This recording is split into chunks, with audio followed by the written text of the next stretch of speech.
वेदना ने पारी छोटे भैया आ रहे हैं।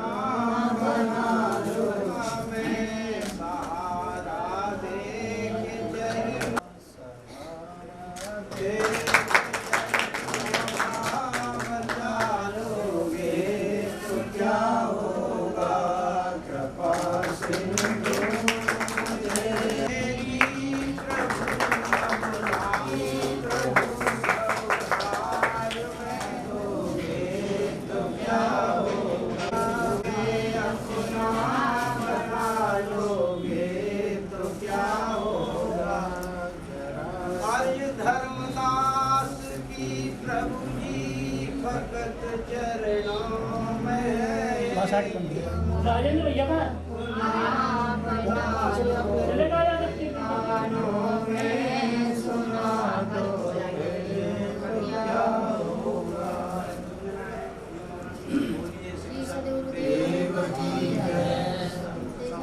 मिटा न मन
सुख निसाओ वही सत्य प्रेम की साथ मुझे तो प्रीति सतगुरु से, मुझे तो प्रीति सतगुरु से। जगत रूटे तो रूठन दे, मुझे तो प्रीति सतगुरु से। जगत रूटे तो रूठन दे। कुटुंब परिवार सुतिदारा, माल धन लाज लोगन की। कुटुंब परिवार सुतिदारा, माल धन लाज लोगन की। अगर गुरुदेव के चरण, अगर गुरुदेव के चरण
बहन, छोटे छोटे बच्चे एवं बच्चियों सभी को वंदना करता हूँ। ये बड़ी आज का दिन है, बड़ी खुशी है कि भक्त श्री नवमी सिंह जी ने यहाँ संत महापुरुषों को बुला करके और अपने गृह प्रवेश के शुभ अवसर पर और यहाँ बड़ा अच्छा संतों का मुझे स्वागत किया और यहाँ बड़ी दूर दहाड़ी से संत महापुरुष पधारे हुए और ये 3 दिन का सत्संग भी चलेगा।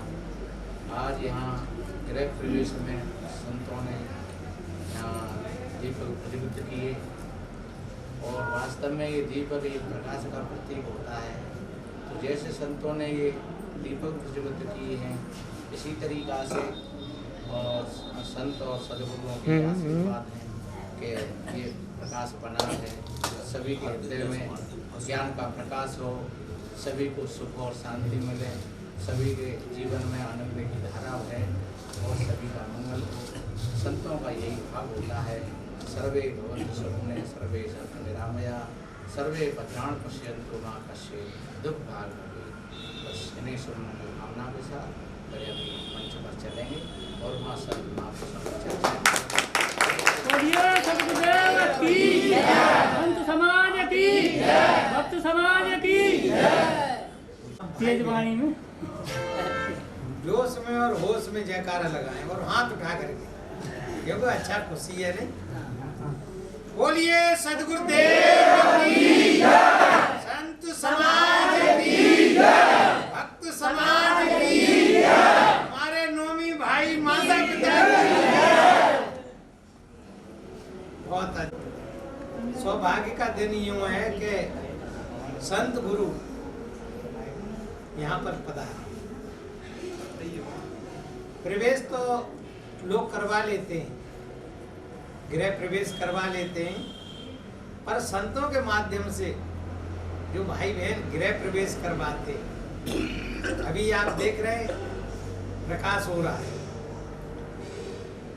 संत गुरु घर में तो प्रकाश कर ही देते हैं, लेकिन हृदय में भी प्रकाश कर देते हैं। और एक बार हृदय में प्रकाश हो जाए फिर वो बुझता नहीं है।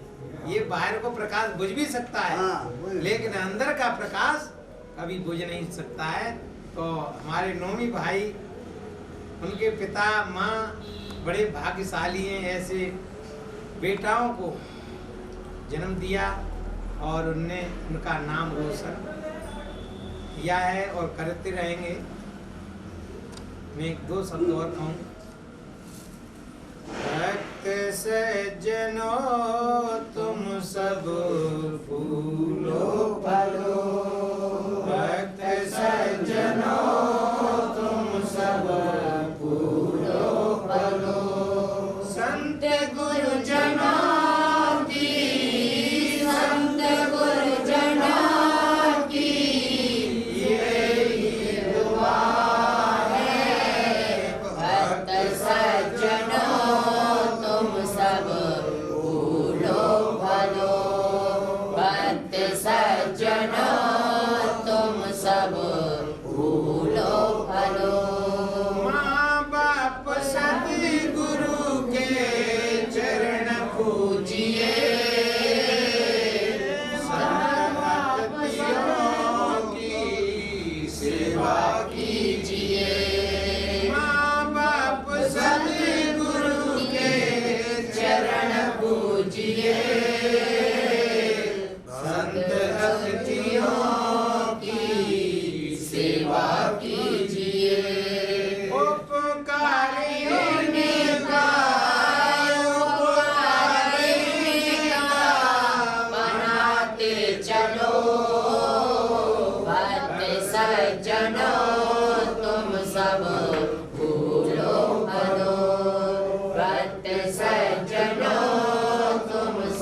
गुरुदेव की जय। संत समाज की जय। भक्त समाज की जय। साहेब बंदगी साहेब। हाँ साहिब बोला।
मैं तो जपूं तुम्हारा नाम सतगुरु दया करो। मैं तो जपूं तुम्हारा नाम सतगुरु दया करो। दया करो गुरु दया करो।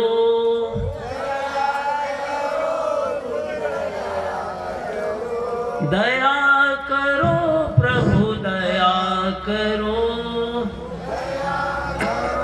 प्रभु दया करो। मैं तो जपूं तुम्हारा नाम सतगुरु दया करो। मैं तो जपूं तुम्हारा नाम सतगुरु दया करो। द्वार खड़े हैं भक्त तुम्हारे। द्वार खड़े हैं भक्त तुम्हारे। अपनी दया की खोलो द्वारे। अपनी दया के खोलो द्वारे। अपनी दया की खोलो द्वारे। अपनी दया को खोले द्वारे। पूर्ण हो सब काम सतगुरु दया करो। पूर्ण हो सब काम सतगुरु दया करो। मैं तो जपूं तुम्हारा नाम सतगुरु दया करो। मैं तो जपूं तुम्हारा नाम सतगुरु दया करो। भजन कीर्तन गाऊं तेरा। भजन कीर्तन गाऊं तेरा। नित उठ ध्यान लगाऊं तेरा। नित उठ गाऊं तेरा। धरो चरण में ध्यान सतगुरु दया करो। दयो चरण में ध्यान सतगुरु दया करो। मैं तो जपूं तुम्हारा नाम सतगुरु दया करो। मैं तो जपूं तुम्हारा नाम सतगुरु दया करो। जहाँ देखो तहाँ सूरत तेरी, जहाँ देखूं तहाँ सूरत तेरी। मन में बसी है मूरत तेरी, मन में बसी है मूरत तेरी। शरण में ले लो भगवान सतगुरु दया करो। शरण में ले लो भगवान सतगुरु दया करो। मैं तो जपूं तुम्हारा नाम सतगुरु दया करो।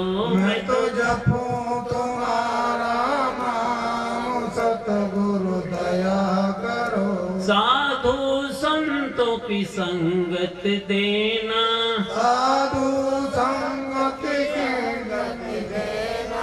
अपने ज्ञान की रंगत देना, अपने ज्ञान की रंगति देना। दास बना लो श्रीमान सतगुरु दया करो। दास बना लो श्रीमान सतगुरु दया करो। मैं तो जपूं तुम्हारा नाम सतगुरु दया करो। मैं तो जपूं तुम्हारा नाम सतगुरु दया करो। मन में मेरे ज्योति जगा दो, मन में मेरी ज्योति जगा दो। मुझको अपना रूप दिखा दो। मुझको अपना रूप दिखा दो। पहुँचा दो निज धाम सतगुरु दया करो। पहुँचा दे निज धाम सतगुरु दया करो। मैं तो जपूं तुम्हारा नाम सतगुरु दया करो। मैं तो जपूं तुम्हारा नाम सतगुरु दया करो। बोलिए सदगुरु कबीर साहिब की जय। संत समाज की की जय। स्वरूपलीन संत श्री भोला साहेब की की जय। अपने अपने माता पिता की की जय। समस्त नगरवासियों की जय हो। साहिब परम श्रद्धा, जिसमें हम सब संतों के दर्शन, परशन और सत्संग का लाभ लेने के लिए यहाँ पर बैठे हुए हैं। हमारी माताओं से निवेदन कि वे आपसी चर्चा ना करें। साहेब, आप सब इस सत्संग को बड़े ध्यान से सुनेंगे।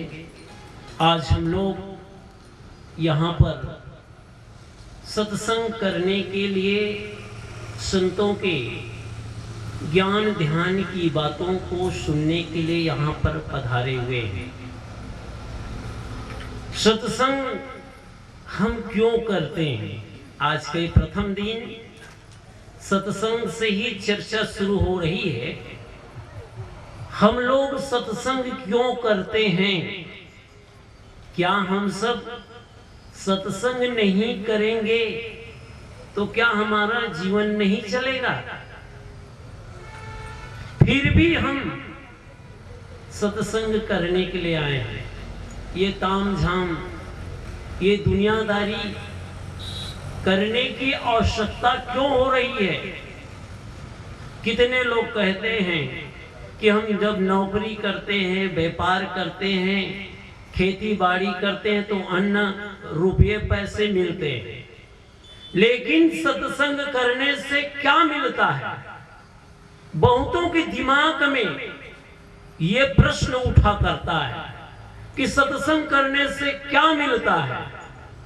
बंधुओं, सत्संग करने से, बोलिए सदगुरुदेव की, आप लोग सुन रहे हैं ना? सत्संग करने से सद्बुद्धि मिलती है।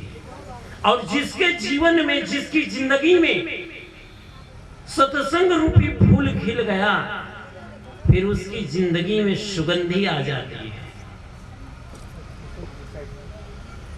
फिर उसके जीवन जीने का ढंग ही कुछ और हो जाता है। दुनिया में कहीं आदमी को सुधरने का, अपनी दयनीय दशा को सुधारने की यदि कहीं जगह है तो वो है सत्संग। जैसे आप शीशा के सामने खड़ा होते हैं तो शीशा आपका जैसा चेहरा होता है, आप जैसे होते हैं वैसे ही रूप वो शीशा दिखाता है। ऐसे ही सत्संग हमें अपने आप को दिखाता है। आज के आधुनिक युग में आज की जनरेशन के नौजवान और नववितियां इस पाश्चात्य सभ्यता में अपने आप को इतने डुबो दिए हैं कि धर्म, कर्म, भक्ति और सत्संग की बातें समझना ही नहीं चाहते। आज पाश्चात्य सभ्यता इतनी हावी हो गई है कि आदमी अपनी संस्कृति को, अपने कल्चर को भूलता जा रहा है।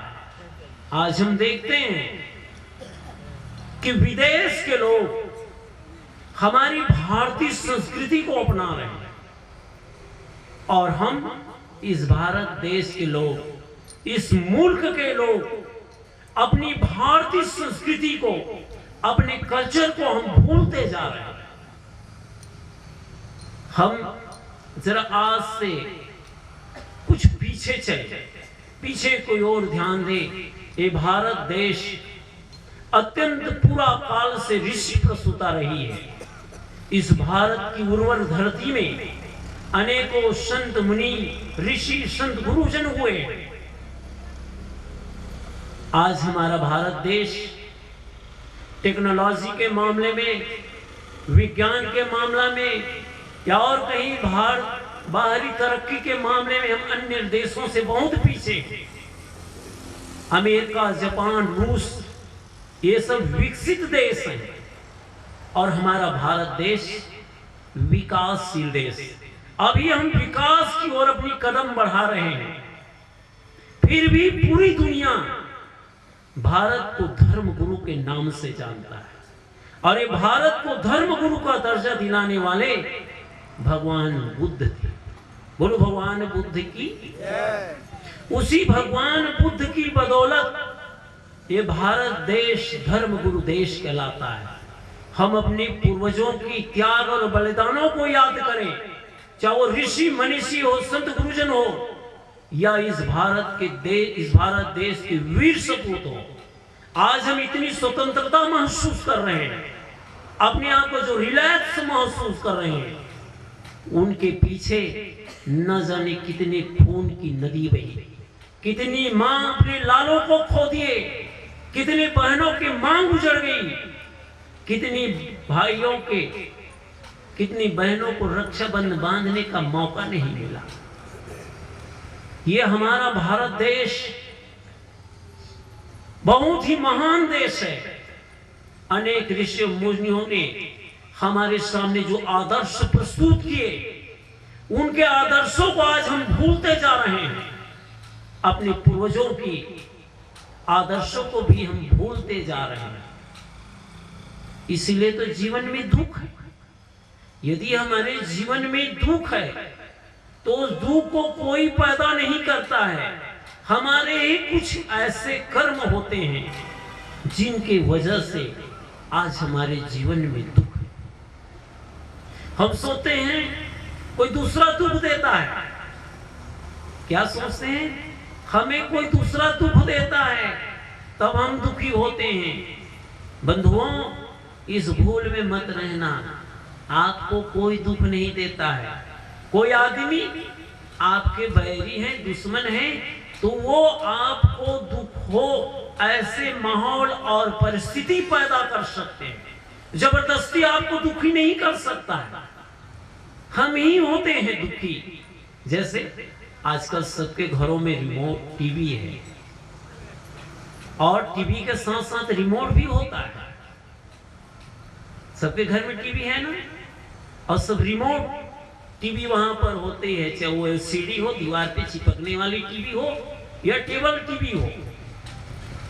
तो जैसे ही कुछ चलता है टीवी में, वो प्रोग्राम हमको पसंद नहीं आता है तो हम क्या करते हैं, रिमोट दबाते हैं, फिर चैनल बदल जाता है, न्यूज चलने लगता है, कोई धारावाहिक चलने लगता है, कोई फिल्म चलने लगता है। जैसे जैसे आप रिमोट दबाते हो टीवी का चैनल बदलता है। क्यों बदलता है? क्योंकि रिमोट आपके हाथों में है। और वैसे ही हम टीवी का रिमोट तो अपने हाथ में रखते हैं, लेकिन जिंदगी का रिमोट किसी और को थमा देते हैं। फिर उसने आपको गलत कहा, आप दुखी हो गए, निंदा किए, दुखी हो गए, गाली दिए, दुखी हो गए। उन्होंने कहा कि अरे यार आप तो बहुत अच्छे हो, सीना गज भर फूल जाता है। आप अपनी जिंदगी का रिमोट किसी और को दे दिए हैं। किसी ने हमारी बड़ाई की, खुश हो गए, किसी ने निंदा की, दुखी हो गए। ऐसे आप फूलते और पछकते रहोगे तो जिंदगी में कभी भी सुखी नहीं हो सकती। ये जिंदगी है, जिंदगी में कई परिस्थितियां, कई मोड़ आती है। उन विषम परिस्थितियों से जो गुजरता है, जो विषम परिस्थितियां आने पर भी कभी जो दुखी नहीं होता है, वही व्यक्ति सुख से जीता है। कि हर महापुरुषों के जीवन में दुख आया है, चाहे वो बुद्ध हो, महावीर हो, कबीर हो, राम हो, कृष्ण हो, जितने भी बड़े हुए आज जिनके नाम आपके जुबान पर है, उन महापुरुषों को भी गाली मिली, उनको भी गलत कहने वाले हुए, लेकिन वो महापुरुष अपने पद से कभी डिगे नहीं। हर आदमी के जीवन में दुख के पल, दुख के क्षण आते हैं, विषम परिस्थितियां आती है, विषम परिस्थितियों की बादल छा जाता है, लेकिन जो धैर्यवान होते हैं, जो मजबूत होते हैं, उन विषम परिस्थितियों से कभी नहीं टूटते हैं। जिनके मंच पर आज हम बैठे, कबीर का मंच है। गुरुवर कबीर साहब को भी 52 कसमियां दी गई, उनको भी गाली देने वाले, सताने वाले मिले, लेकिन कबीर साहब कभी भी अच्छाइयों के पथ से, धर्म के पथ से कभी विचलित नहीं हुए, कभी उन्हें भक्ति और वैराग्य को नहीं छोड़ा, एक रस चलता रहा। भगवान राम के बारे में आप जानते हैं, भगवान राम जनक का बेटा, महलों में पड़ने वाले भगवान राम, परिस्थिति का मार उसके भी जीवन में पड़ा। महलों में पड़ने वाले, फूल की सैया पर सोने वाले भगवान राम को भी 14 वर्ष का क्या हुआ, वनवास जाना पड़ा। साथ में माता जानकी भी, राजा जनक की बेटी, फूल सी नन्ही सी प्यारी सी उस बच्ची को भी भगवान राम के साथ वन जाना पड़ा। और 14 वर्षों तक कठिन परिस्थितियों से गुजरते रहे, कभी भी उन्होंने उस दुख को दुख नहीं समझा। आप हमेशा अपने आप को तैयार रखें, जितने भी दुख, जितनी भी समस्या आना है तो आइए, मैं तैयार खड़ा हूं। ऐसे जब आप दुख और दर्द और पीड़ा को, विषम परिस्थितियों को जब आप ललकार देते हैं तो वो डर जाता है। और जीवन में दुख आए, सुख आए, चाहे जैसी भी परिस्थितियां हो, आपके होठों पे मुस्कान हो। जब दुख की परिस्थितियां आती है, विषम परिस्थितियां आती है, और जब आप मुस्कुराने लगते हैं तो वो दुख दूर हट जाता है। और जैसे आप मायूस हो जाते हैं, मुरझा जाते हैं, तो समस्याओं के चक्रव्यूह में आप फंस जाते हैं, फिर अभिमन्यु की तरह आप मारे जाते हैं। इसलिए आप ठान कर चलें, जीवन में जैसी भी परिस्थितियां आएगी उससे मैं खुश रहूंगा। जहां समस्या है वहीं समाधान है, इनको आप गांठ बांध ले। जीवन में समस्या जब भी आती है तो वो अकेली नहीं आती है, साथ में समाधान को लेकर आती है। इसलिए हर परिस्थितियों में खुश रहिए, मुस्कुराते रहिए, गुनगुनाते रहिए, जिंदगी का आनंद लेते रहिए। ये 4 दिन की जिंदगी है, पता नहीं कब किस क्षण किस पल ये जिंदगी का दीपक बुझ जाएगा, कोई कहा नहीं जा सकता है। इसलिए हर समय प्रसन्न रहना सीखें। आज देखो, आज हम देखते हैं बड़े बड़े व्यापारियों को, बड़े बड़े बिजनेसमैनों को दिन भर जब बिक्री करते हैं, बेचते हैं, उसके बाद रात में वो हिसाब लगाता है कि कितना नफा हुआ, कितना नुकसान हुआ। ऐसे ही जिंदगी भी एक व्यापार है। आप लोग जब सुबह उठें, प्रयोग करिएगा अपनी जिंदगी में। सुबह उठें तो आज की 24 घंटे को मुझे कैसे जीना है। मेरे प्यारे बंधुओं, भाइयों, बहनों, ये प्रयोग करना आप अपनी जिंदगी में। जैसे ही सुबह उठे, बेड पर 5 मिनट बैठ जाएं, बैठकर आज की 24 घंटे को मुझे कैसे जीना है, उसको आप लक्ष्य बनाइए, टारगेट करिए। जैसे एग्जांपल के लिए, आज मुझे दिन भर शांत रहना है। कोई मुझे गुस्सा दिलाए तब भी मुझे गुस्सा नहीं करना है। आज मेरे घर के लोगों से मैं भरपूर प्यार लुटाऊंगा। ऐसे जो जो आप अपने जीवन में होना चाहते हैं, अपनी कमजोरियों को टारगेट करिए, लक्ष्य बनाइए, और फिर उसके बाद अपनी जीवन की जिंदगी की शुरुआत करिए। और जब शाम को, दिन भर बीतने के बाद शाम को जब आप खाट पर सोने चले, तो जो आपने टारगेट किया था, जो लक्ष्य बनाया था, उसके हिसाब से आपने जीवन जिया कि नहीं जिया। दिन भर आप कब क्रोधित हुए, कब अशांत हुए, कब किसको गाली दिए, कब किसके साथ आपने गलत व्यवहार किया, इन चीजों का आप निरीक्षण परीक्षण करें। यदि आप इतना करना सीख जाएंगे तो फिर देखना आपकी जिंदगी में सुगंधी आ जाएगी। ये आपका जीवन है, आपकी जिंदगी है। आप अपने जीवन को, अपनी जिंदगी को कैसे जीना चाहते हैं, इसका जजमेंट, इसका निर्णय आपको ही करना पड़ेगा, क्योंकि आपकी जिंदगी है। आपकी अपनी जिंदगी को, हमारी जिंदगी को कोई दूसरा नहीं बदल सकता। संत गुरुजन मील के पत्थर होते हैं। संत गुरुजन रास्ता बता सकते हैं। हर आदमी अपने जीवन को बदल सकता है। उसमें इतनी शक्ति और सामर्थ्य है कि वो अपने जीवन को आमूल चूल बदल सकता है। आप देवों के महादेव हैं। आप में इतनी शक्ति है कि आप अपनी शक्ति को पहचाने और अपनी शक्ति का सदुपयोग करें। आप अपने जीवन का उद्धारक हैं। आपके जीवन को कोई संत या भगवान नहीं बदलेगा, आपको खुद बदलना पड़ेगा। हम बदलेंगे जमाना, है ना, घर घर अलख जगाएंगे, हम बदलेंगे जमाना। जब आप बदलोगे तो जमाना बदलेगा। तो परिवर्तन, ये सत्संग में हम क्यों आए हैं? ये सत्संग परिवर्तन की जगह है। जीवन में परिवर्तन हो, जो हमारा वक्रपना है, हमारी जो गंदी आदतें हैं, गलत स्वभाव है, बात बात पर लड़ने की, क्रोधित होने की, वो स्वभाव आपका बदले, तभी संतों का संग साथ करने का लाभ है। वरना जिंदगी भर हाथ पैर मारते रहोगे जहां के तहां। तो परिवर्तन होना चाहिए जीवन में। जो हमारी घिसी पिटी जिंदगी है, बात बात पर क्रोधित हो जाते हैं, किसी को गाली गुप्ता करते हैं, एक दूसरे से लड़ते हैं, सास बहू में वैमनस्य 36 का आंकड़ा है, वो बदलना चाहिए।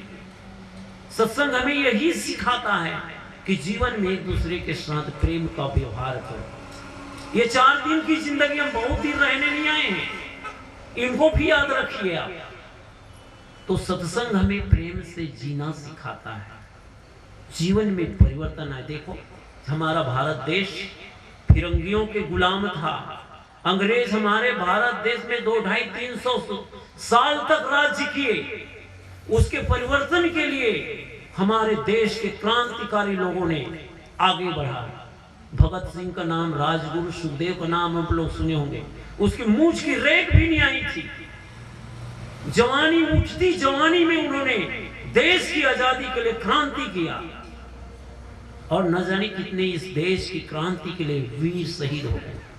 अंततः भारतवासियों ने अंग्रेजों को इतना विवश किया कि अंग्रेज को इस भारत को छोड़कर जाना पड़ा, और फिर हमारे भारत देश को क्या मिली? आजादी मिली। वो तो हमारे जितने बड़े बड़े महापुरुष वीर शहीद हैं, उन्होंने देश के लिए क्रांति की।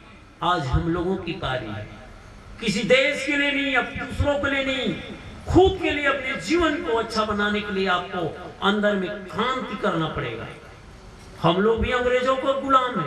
ये काम, क्रोध, लोभ, मोह, ये तो बहुत बड़े अंग्रेज है, बड़े खतरनाक अंग्रेज है, जनरल डायर से भी क्रूर। ये हमारी गंदगी आदतें हैं। वो तो कभी कभी गोली चलाते थे, लेकिन हमारी गंदी आदतें हमेशा हमें धर दबोच रही है। हम देखते हैं बाहर के एक दूसरे को दुश्मन समझते हैं।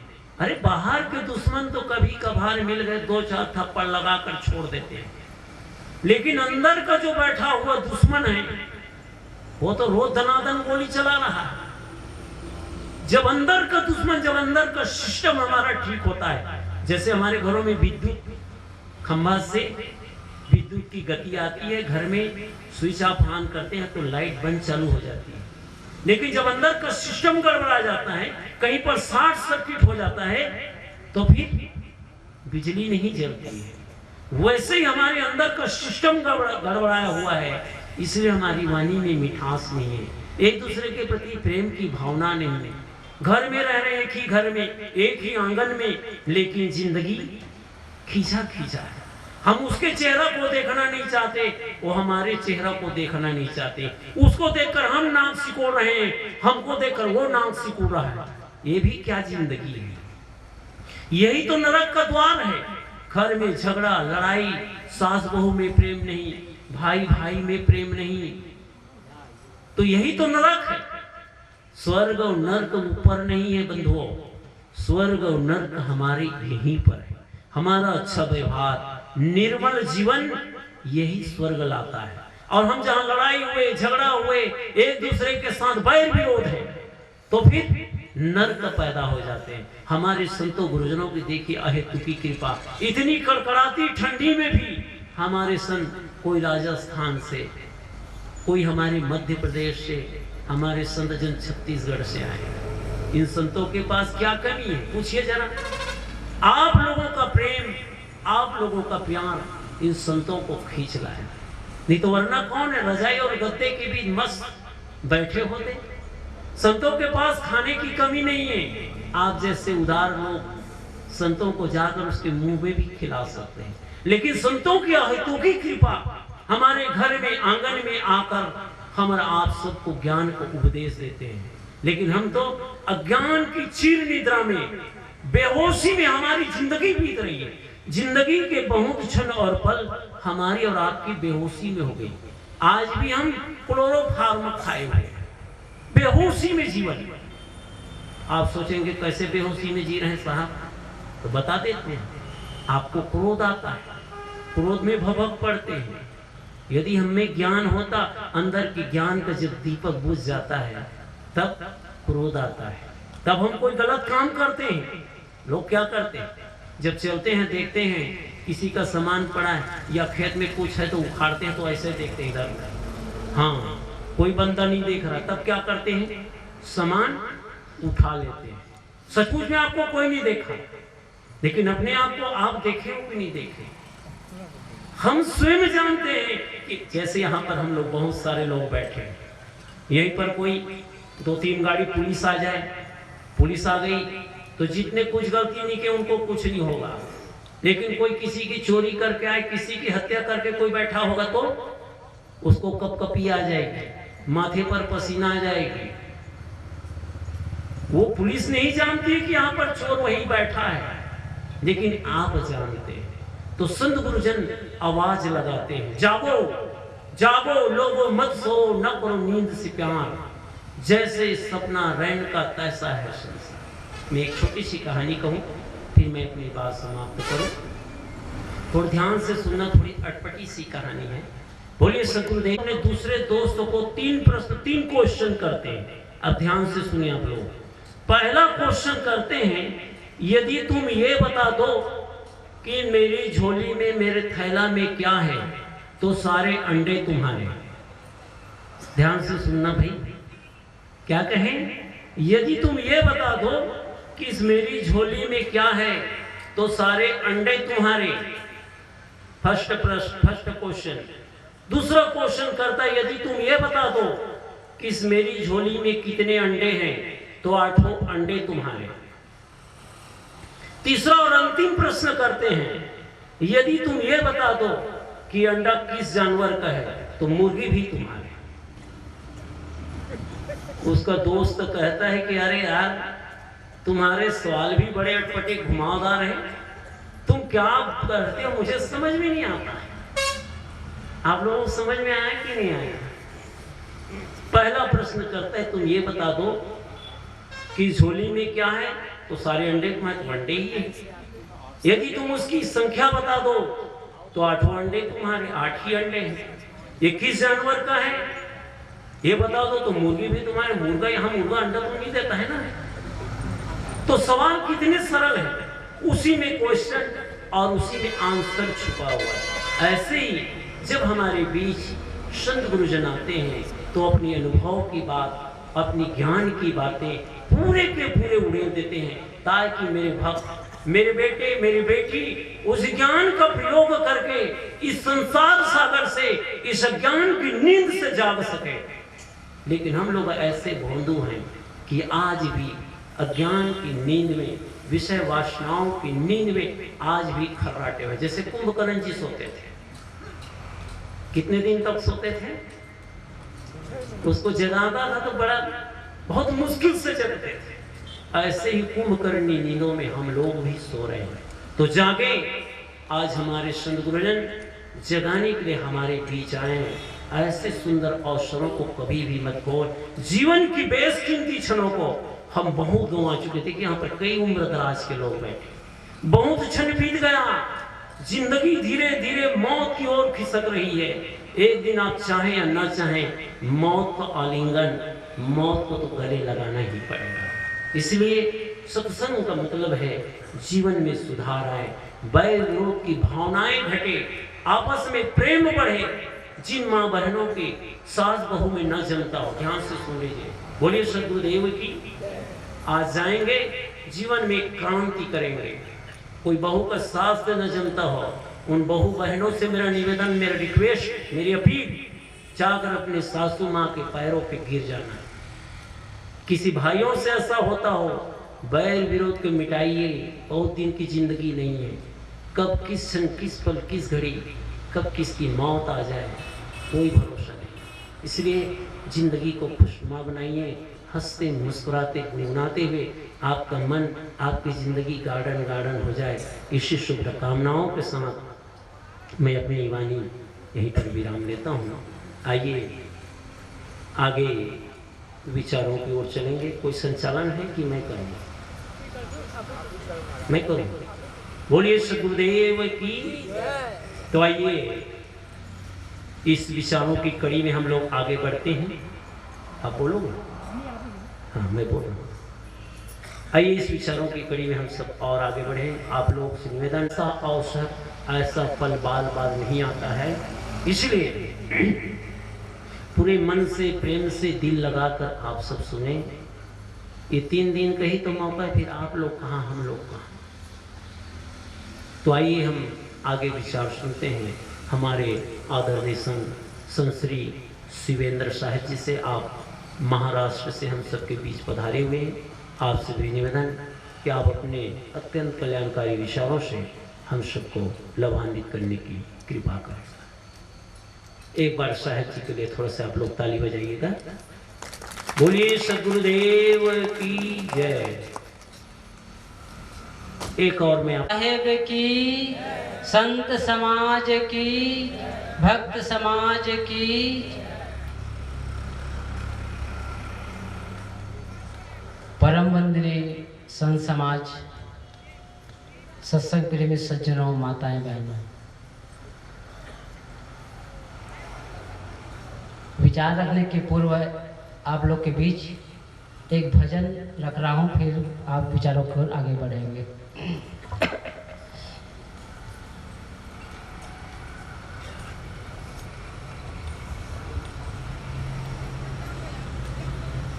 नहीं चाहिए दिल दुखाना किसी का, नहीं चाहिए दिल दुखाना किसी का।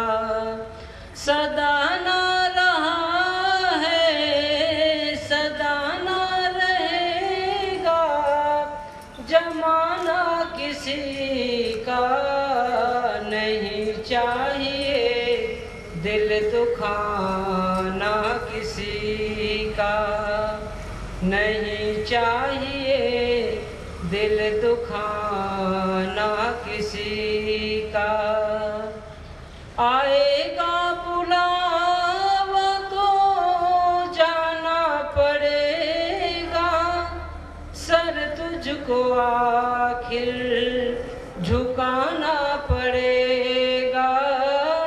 आएगा बुलावा तो जाना पड़ेगा, सर तुझको आखिर झुकाना पड़ेगा।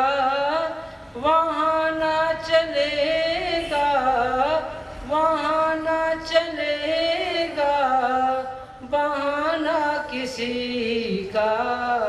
नहीं चाहिए दिल दुखाना किसी का, नहीं चाहिए दिल दुखाना किसी का। सदा ना रहा है सदा ना रहेगा जमाना किसी का। नहीं चाहिए दिल दुखाना किसी का। शोहरत तुम्हारी रह जाएगी, दौलत यहीं पर रह जाएगी। शोहरत तुम्हारी रह जाएगी, दौलत यहीं पर रह जाएगी। नहीं साथ जाता नहीं साथ जाता खजाना किसी का। नहीं चाहिए दिल दुखाना किसी का। सदा ना रहा है सदा ना रहेगा जमाना किसी का। नहीं चाहिए दिल दुखाना किसी का, नहीं चाहिए दिल दुखाना किसी का। पहले तो तुम अपने आप को संभालो, हक नहीं तुमको बुराई औरों में निकालो। पहले तो तुम अपने आप को संभालो, हक नहीं तुमको बुराई औरों में निकालो। बुरा है बुरा जग में बुरा है बुरा जग में बताना किसी का। नहीं चाहिए दिल दुखाना किसी का। सदा ना रहा है सदा ना रहेगा जमाना किसी का। नहीं चाहिए दिल दुखाना किसी का, नहीं चाहिए दिल दुखाना किसी का। दुनिया का गुलशन सदा ही रहेगा, ये तो जहां में लगा ही रहेगा। दुनिया का गुलशन सदा ही रहेगा, ये तो जहां में रहेगा, आना किसी का जग में, आना किसी का जग में, जाना किसी का नहीं चाहिए, दिल दुखाना किसी का। सदा ना रहा है, सदा ना रहेगा, जमाना किसी का नहीं चाहिए, दिल दुखाना किसी का नहीं चाहिए, दिल दुखाना किसी का। बोलिए सतगुरु कबीर साहिब की।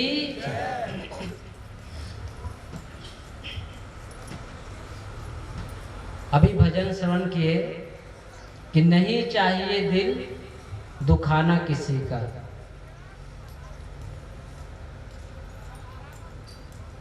सत्संग क्यों करते हैं और सत्संग से हमें क्या मिलता है? सत्संग में हम जाते हैं, सत्संग सुनते हैं, तो हमें बाहर से कोई प्राणी और पदार्थ नहीं मिल जाता है, बाहर से रुपया पैसे नहीं मिल जाता है, या नौकरी व्यापार नहीं मिल जाता है, लेकिन फिर भी हम सत्संग सुनने जाते हैं। एक होता है बाहरी जो दृश्य जो दिखाई दे उसका मिलना, अब एक होता है जो हमें मिलता है वो दिखाई नहीं देता है, वो दिखाई पड़ता नहीं है, उसे महसूस करते हैं, उसको जानते हैं। लेकिन जो दिखाई देता है जो वस्तु, उनसे कहीं कीमती क्या है जो नहीं दिखाई देता है वो वस्तु। उदाहरण के लिए समझें, जैसे पानी दिखता है, पानी से क्या काम करते हैं हम? हमारी जो प्यास है उसको पानी बुझाते हैं। जब हम पानी पी लेते हैं तब क्या होता है? हमारा प्यास बुझ जाता है। ये क्या पानी दिख रहा है, दिखने वाले, लेकिन हवा दिखता है आपको? हवा को देख पाते हैं, लेकिन हवा है कि नहीं? दिख तो नहीं रहा है, लेकिन है कि नहीं? ये कितना उपयोगी है वो। यदि 1 मिनट के लिए हवा ना मिले तो राम राम सत्य हो जाएगा। ऐसे ही जो अदृश्य है, जो हम सत्संग में जाते हैं, जो हमें मिलता है, वो क्या मिलता है? ज्ञान की बातें मिलती हैं। उन ज्ञान की बातों को लेकर के हम अपने जीवन को बना सकते हैं, अपने जीवन को सुधार सकते हैं, अपने मन को निर्मल बना सकते हैं। तो ये अदृश्य चीजें हैं जो हमें दिखाई नहीं देती। लेकिन हम सत्संग सुनते हैं। सत्संग क्यों सुनते हैं? संतों के पास क्यों जाते हैं? हम संतों के जीवन को देखते हैं, गुरुजनों को जीवन को देखते हैं, उनका जीवन कैसे है, उनका जीवन कितना अच्छा है, उनका मन कितना निर्मल है, उनके पास कितने ज्ञान है।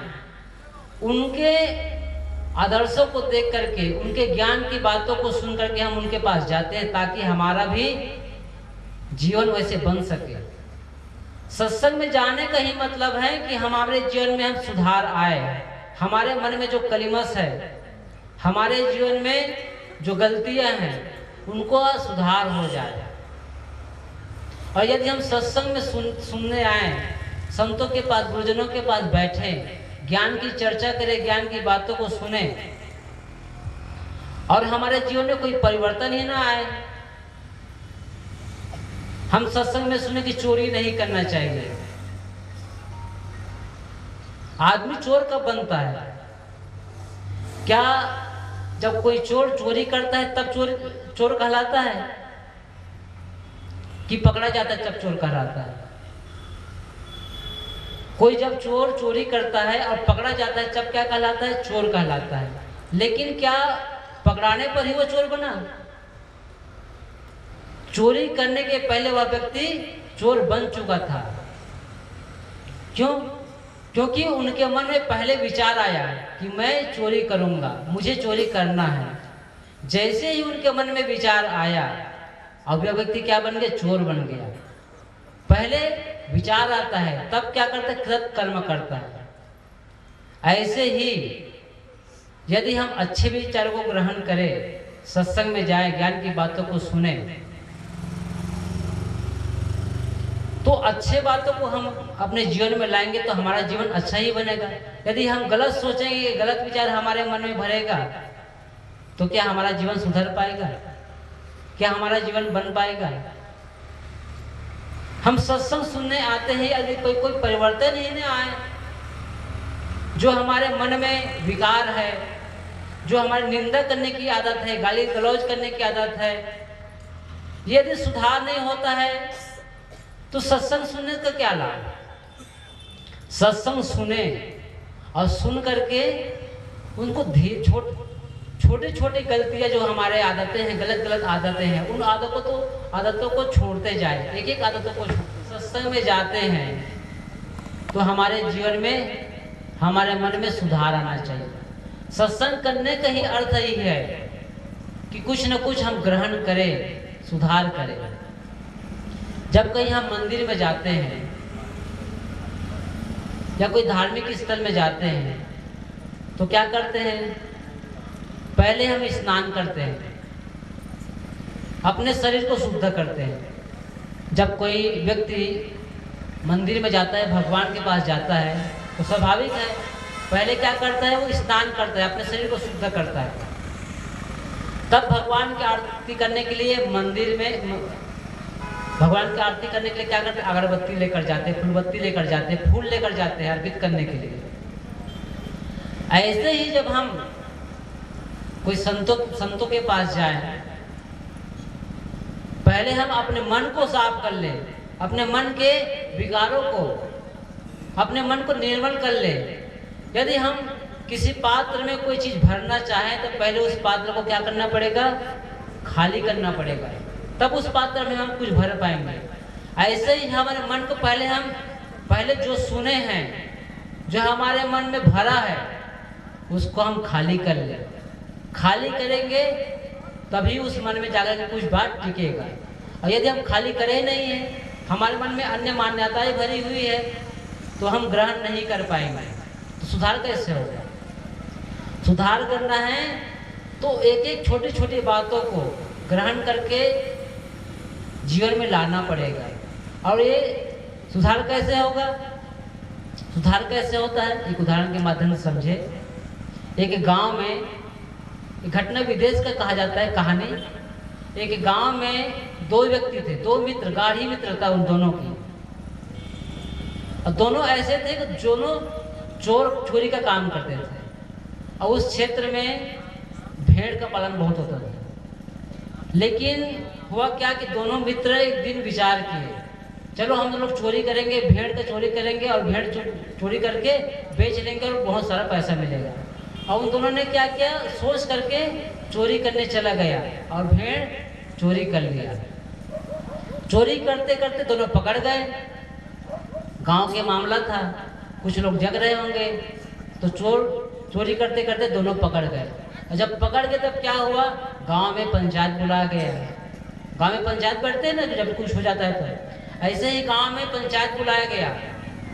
पंचों को, गांव के लोग इकट्ठे हो गए बहुत सारे, और उन बीच में दोनों, पंचायत के बीच में दोनों को बुलाया गया और कहा कि इन दोनों को दंडित किया जाए, क्योंकि इन्होंने भेड़ चोर किया है। तो कुछ लोग ना, इन लोग को ऐसे दंडित किया जाए कि आगे कोई भी व्यक्ति चोरी करने की हिम्मत ना कर पाए। इन लोगों को देख करके ये समझ जाए कि हमको चोरी नहीं करना, ऐसे कुछ दंडित किया जाए। तो कुछ लोगों ने कहा कि इन दोनों के माथे में, मस्तक में भेड़ चोर लिख दिया जाए, ताकि कोई भी व्यक्ति देखे तो इनको समझ जाए कि यदि मैं भी अगर चोरी करूंगा तो मेरे माथे भी भेड़ चोर लिख दिया जाएगा। तो उन दोनों व्यक्ति के माथे में क्या किया, ऐसे पंचों ने क्या निर्णय किया, इन दोनों के माथे में भेड़ चोर लिख दिया जाए। और 60 में लिखा है शिप थीफ, इंग्लिश में कहा जाता है भेड़ चोर को शिप थीफ। तो ST, उनके दोनों के माथे में क्या लिखते हैं, ST। अब गांव में जाते कोई भी व्यक्ति, कहीं भी जाते कोई भी देखते क्या समझ जाते, ये दोनों क्या है, भेड़ चोर है। अब लोगों के ताने को देख देख के सुन करके दोनों बहुत उब रहे थे। तो उसमें से एक मित्र सोचे कि एक गांव में मैं रहूंगा ही नहीं, इस गांव को छोड़ के मैं चला जाऊंगा। क्योंकि जो भी व्यक्ति देखता मुझे भेड़ चोर ही कहते हैं, क्योंकि उन्होंने सोचता था मैं भेड़ तो चोरी करना छोड़ दिया हूँ, फिर भी लोग मुझे क्या कहते हैं, भेड़ चोरी कह रहा है, भेड़ चोरी कह रहा है। ये सोच करके उब करके उस गाँव को छोड़ कर दूसरे गाँव चले गए। जब दूसरे गाँव चले गए तब फिर वहाँ के लोग देखे कि इसके माथे में क्या लिखा है, एसटी लिखा है। ऐसे ही करते करते एक गांव से दूसरे गांव, दूसरे गांव से तीसरे गांव, ऐसे करते बदलते बदलते उनका उम्र क्या हो गया, 60-70 साल हो गया। लेकिन कहीं भी कोई गांव में वो टिक नहीं पाया, चोरी की इस बदनामी को सह नहीं पाया। अंत में बूढ़े होकर के क्या हुआ, उनका शरीर छूट गया, वो मर गया। ऐसे ही चोरी कर्म करते करते उनका जीवन बीत गया। लेकिन एक मित्र और था उसका, दूसरा मित्र क्या सोचा, मैं इस गांव को छोड़कर नहीं जाऊंगा, मैं यहीं रहूंगा और यहीं रह करके क्या करूंगा, मैं सुधार करूंगा, जो मैंने गलती किया है उसको दोहराऊंगा नहीं। ये सोच करके वो क्या किया, उस गांव में रुक गए और क्या किया, जिस व्यक्ति का भेड़ चोरी किया था उन्हीं के यहाँ वो नौकरी कर लिया। और नौकरी कर लिया तो फिर धीरे धीरे नौकरी करते गए और पैसा पाते गया। वो अपने खर्च में कंट्रोल करके, खर्च में जो मिलता था उनके नौकरी से पैसा उसको बचाते गए और बचाते एक दिन क्या किया, उन्होंने खुद भेड़ खरीद लिया, 2-4 भेड़ खरीद लिया। अब दूसरे के यहाँ भेड़ चराने जाते थे, भेड़ की नौकरी करते थे, वो क्या किया, धीरे धीरे अपना भेड़ चराने लग गए। एक भेड़ से 2, 4 से 8, 8 से 16, 16 से 32, ऐसे उनका भेड़ धीरे धीरे बढ़ते गए। और बढ़ते गए तो उसमें क्या होता, तो उनसे आमदनी बढ़ती गई। भेड़ से उनका ऊन काट के बेचते, सारे करते। जब उनके पास ज़्यादा हो जाता, उनके खर्च से अधिक होता, तो क्या करते, गांव में जो गरीब व्यक्ति होते थे, जो भीख मांगते थे, जो अपने जीवन निर्वाह नहीं कर पाते, उनका सहयोग करते थे। उनको कोई कपड़ा दे देते थे, कभी भोजन दे देते थे, कभी कोई आवश्यकता की वस्तु दे देते थे। ऐसे लोगों की सेवा करने लग गए। धीरे धीरे इतना उनके पास भेड़ हो गया कि बहुत सारे भेड़ हो गया और वो खुद नौकर लगाने लग गए। उनके पास बहुत लोग फिर नौकरी करने लग गए। भेड़ की संख्या इतनी हो गई, जब उनके भेड़ पहाड़ों में जाती थी तब हिमालय के पहाड़ से सफेद दिखने लग गए थे। इतना सारे भेड़ हो गए। और जब इतने सारे भेड़ हो गए तो उनकी ऊन भी बहुत होता था। लेकिन पहले क्या करता था, उनको वो बड़े व्यापारी को बेच देता था। लेकिन क्या किया, जब बहुत सारे जब उनके पास भेड़ होते गए और ऊन होते गए, तो क्या किया, वही गांव में ही प्रोजेक्ट खोल दिया और वही सारे कंबल बनने लग गए, स्वेटर बनने लग गए, गर्म कपड़े वही बनने लग गए। और लाखों लोगों को, हजारों लोगों को क्या किया, उसी प्रोजेक्ट में नौकरी मिल गया। बहुत लोगों का सहयोग किया। और जब उन प्रोजेक्ट से जब उनकी आमदनी मिलता जाता उनको, तो क्या करते, गांव में कहीं नालियां बनवा देते, कहीं तालाब खुदवा देते, कहीं सड़कें बनवा देते, कहीं और जो धार्मिक स्थल है वहाँ दान कर देते। ऐसे करते करते उनका जीवन बीत गया। और लोग क्या कहें, देखो एक धर्मात्मा है, उन्होंने गांव छोड़कर नहीं गया, उसी गांव में रह करके अपना सुधार किया, अपनी गलतियों को देख करके कहा, सोचा कि मैं जो गलती किया हूँ उसको मैं दोहराऊंगा नहीं, बल्कि उनके विपरीत लोगों की सेवा करके अपने जीवन को, अपने मन को निर्मल बनाऊंगा, अपने जीवन को सुधारूंगा। एक दिन क्या हुआ, उनके जो साथ में जो पढ़ा हुआ व्यक्ति था, जो गांव में मित्र होते हैं ना, जो साथ पढ़े होते, क्लासमेट होते हैं, वो व्यापारी था, दुकान खोला हुआ था। ऐसे कोई दूसरे गांव के व्यक्ति आए और पूछे कि जो व्यक्ति जो भेड़ चोर था, जिसके माथे पे एसटी लिखा हुआ था, भेड़ चोर लिखा था, उस व्यक्ति को देखा, इनके माथे में क्या लिखा है, एसटी लिखा है, इसका मतलब क्या होता है। जो बाहर गांव के आए थे व्यक्ति, उनको पूछा, किसको पूछा, जो उनके क्लासमेट थे, उनके साथ पढ़ा हुआ था, उसी गांव के व्यक्ति थे, उनको पूछा। तो जैसे उस व्यक्ति को पूछा, वो बताने वाले थे कि ये भेड़ चोर है, लेकिन रुक गया वो व्यक्ति, रुक करके कहा कि एसटी का मतलब क्या होता है। उन्होंने सोचा कि उन्होंने क्या किया, पहले तो चोरी किया, पंचायत में तो दंडित किया, भेड़ चोर उसके माथे में लिखा गया, लेकिन उसके बाद उस व्यक्ति ने कितना काम किया, कितना सुधार किया अपने जीवन में, कितने लोगों की सेवा किया, इनको उन्होंने देखा और वो व्यक्ति जो पूछा कि इनके माथे में एसटी क्या लिखा है, कि पूछा, उस व्यक्ति को क्या कहा, एसटी का मतलब होता है संत।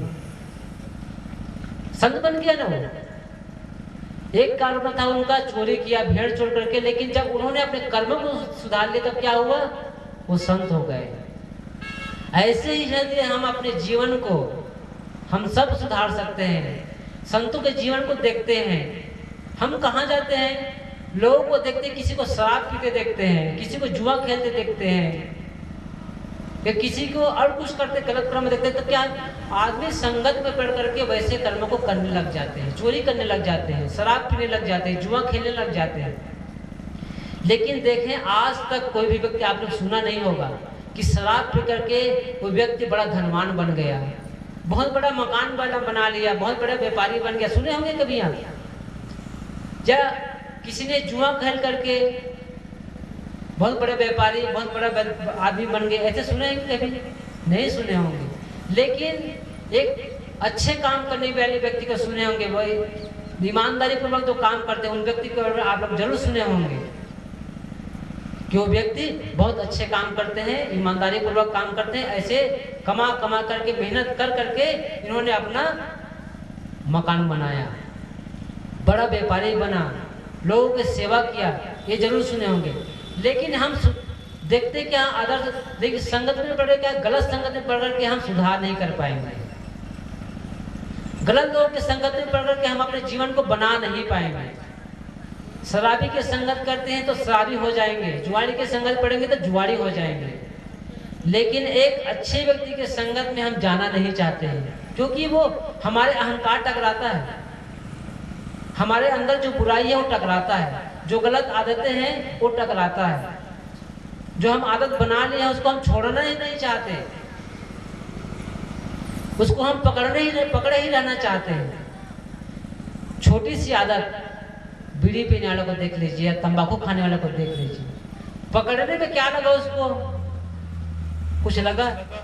लेकिन जब वो व्यक्ति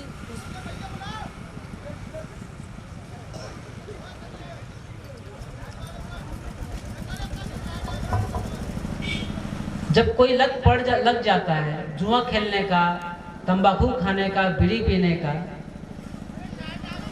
तो पकड़ना तो सहज हो जाता है उसके लिए। लेकिन जब उसके लत लग जाती तंबाकू बीड़ी खाने की, तो उस व्यक्ति को छोड़ने के लिए कहो ना तो बड़ा मुश्किल हो जाता है। बल्कि सहज क्या है, छोड़ना सहज है, छोड़ने के लिए कुछ लगता है, बस छोड़ दीजिए हो जाएगा।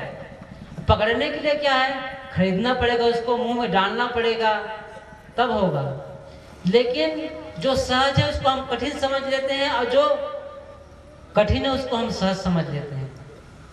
तो हम उन छोटी छोटी बुरी आदतों को छोड़ेंगे नहीं, छोटी छोटी गलत आदतों को छोड़ेंगे नहीं, तो जीवन में सुधार आएगा कैसे?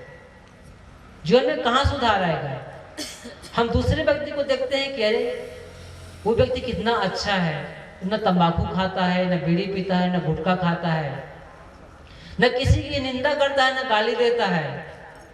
हम दूसरे को अच्छा कहते सुनने भी अच्छा लगता है, लेकिन क्या स्वयं हम वैसे अच्छा बनना चाहेंगे? चाहते हैं?